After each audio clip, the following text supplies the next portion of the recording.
Laura is swimming in the pool, but the artificial gravity of the spaceship suddenly goes offline. The water in the pool gradually floats up, forming a floating water sphere, enveloping Laura in the middle. Laura uses all her strength to finally poke her head out, but then gets pushed back inside again. No matter how hard she tries, she can't move in the water. In the end, she despairs and faints. Fortunately, the malfunction only lasts a few minutes. With the artificial gravity back online, Laura manages to crawl out of the water. Soon, the three of them meet at the control panel. Based on the data provided by the system, the spaceship is experiencing a rapid increase in malfunctions that will soon destroy the basic survival systems, ultimately leading to the ship's destruction and loss of life. The three are preparing to search for the cause of the malfunction separately, when the captain suddenly collapses to the ground. After a diagnosis in the medical pod, it's revealed that he has 612 diseases throughout his body, due to being incorrectly awakened from the hibernation pod, causing gradual organ failure. The captain doesn't have much time left. Before he passes away, he hands over his authority wristband to the two. The fate of the 5,000 passengers now rests in their hands. The two start quickly inspecting each section of the ship. While checking the engine room, they find the door jammed. Jack is forced to forcefully open it.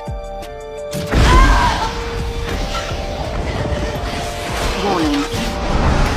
Pressure fault. Lockdown initiated. Warning. Dangerous oxygen level.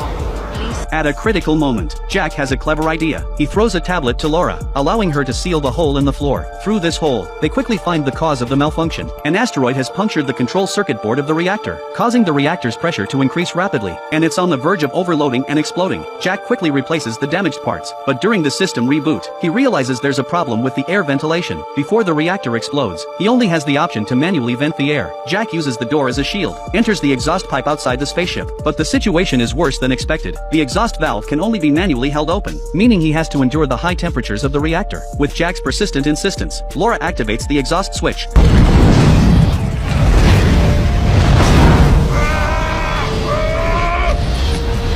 and the reactor successfully restarts. However, Jack gets blown out of the pipe and hurtles toward the flames of the propulsion rocket. As the distance gets closer, Jack throws the door he's holding, using the force of inertia to change his direction successfully. However, his spacesuit has been severely damaged. Before the oxygen leaks entirely, he sincerely apologizes to Laura. Soon, Laura rushes out from the spaceship. I'm coming to get you.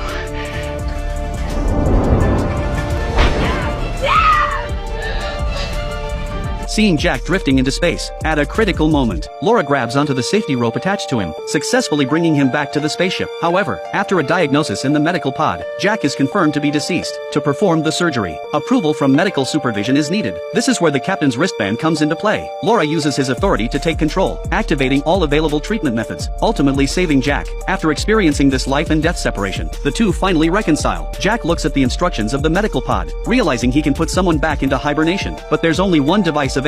After careful consideration,